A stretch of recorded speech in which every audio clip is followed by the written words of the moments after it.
According to studies from the Fitness Institute of America, only 8% of men in America have noticeable six-pack abs.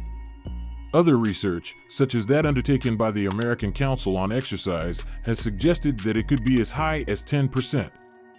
However, statistics indicate that the majority of American males have far too much body fat to exhibit visible definition.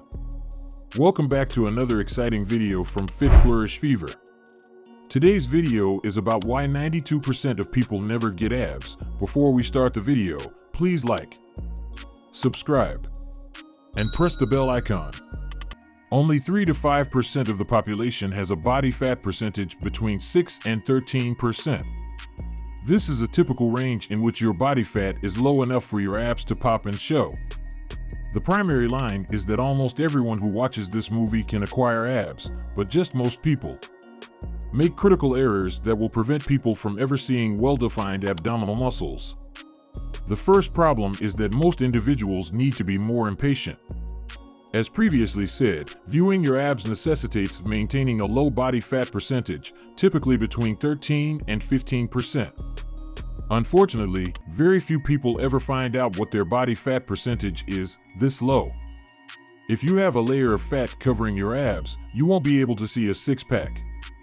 This is because the abdominal area is one of the slowest areas to release fat. After all, it is your center of mass.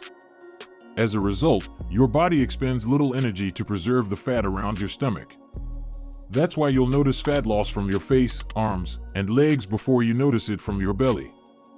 The only cure is maintaining a calorie deficit long enough to burn off that stored belly fat. Patience is required at this point.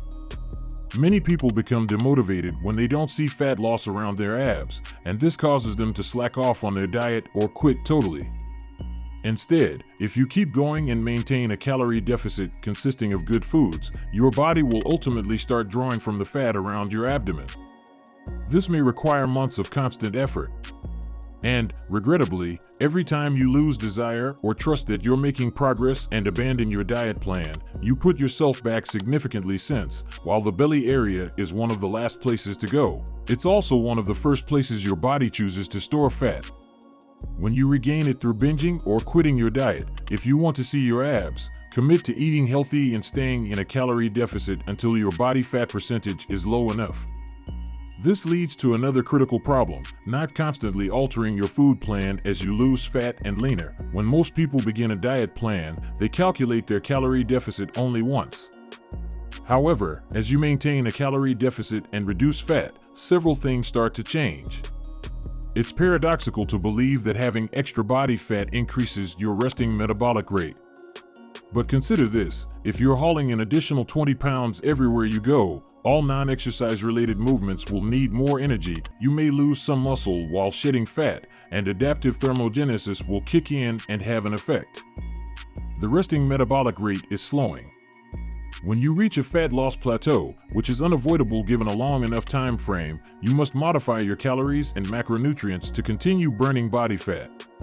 Even if a calorie calculator tells you you're eating 500 calories less than maintenance each day and are in a calorie deficit, the calculator could be utterly erroneous.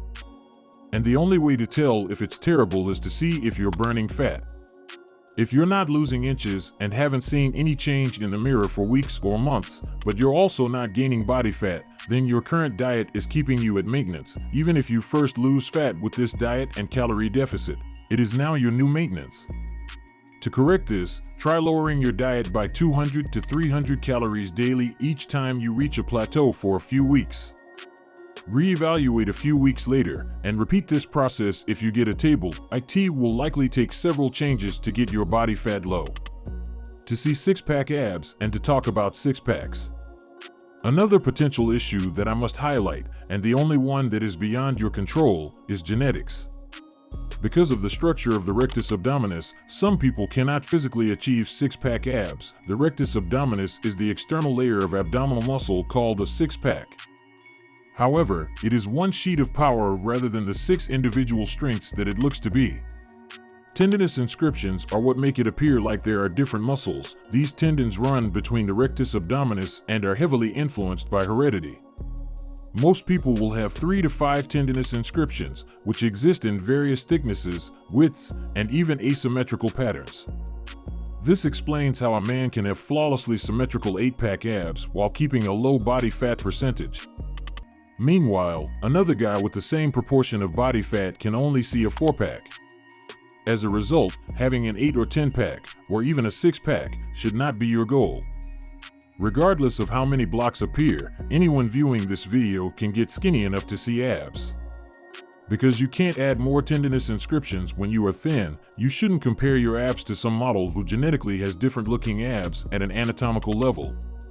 Your capacity to gradually overload and grow your abs over time is entirely under your control. And this is one of the most common errors I see people make.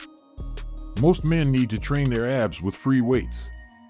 They will attempt to raise heavier loads. They treat abs radically differently than squats, bench presses, and even bicep curls. The truth is that your rectus abdominis, like other muscles in your body, reacts quite well to gradually increasing weight demands. Aside from lowering your body fat percentage, you can improve visibility by increasing the bulk of your abs. Your abdominal muscles will jump through the skin and reveal more than underdeveloped muscles. Compared to shoulder muscles that have not been appropriately developed with progressive loading, developed shoulders will appear rounder and more defined. Your weekly goal should be to lift a more significant weight with your ab exercises. In addition, rather than doing endless crunches with your body weight, aim for repeated sets of 6 to 10 reps. To gain of muscle, avoid the frequent mistake of focusing solely on compound movements such as squats and deadlifts. Another reason why most people never see abs. For a long time, you might acquire a perfect 6-pack by indirectly boosting your abs growth with complex exercises. However, research has shown that even when performing extensive weight loading for exercises like squats, deadlifts, and clean and presses, you will only achieve half the activation for your rectus abdominis. In comparison to simple ab exercises such as the straight leg sit-up. Train your core with ab-specific exercises such as weighted decline sit-ups and leg raises with pulse-ups and crunches, and gradually increase your weight. You should also train your abs at least twice weekly with 9 heavy-weighted sets per session. This is something that, once again, most people get wrong. They toss in crunches at the end of a workout and end up with almost little training volume at the end of the week. Volume has a significant impact on muscle growth, and it simply equates to total sets, times reps, and times weight load employed. Training a muscle has been found in studies to increase muscular growth more regularly, like 2 times a week, compared to only 1 time a week. So make sure you do so. That said, make sure to work out your abs every day. This is similar to treating your abs differently than other muscles. We know we need to give our shoulders, legs, backs, and other muscles time to recover after the previous workout. It's usually best to wait 48 to 72 hours before working out the same muscles again. Thanks for watching the video. If you enjoyed it, please like, share, and subscribe to our channel for more exciting content.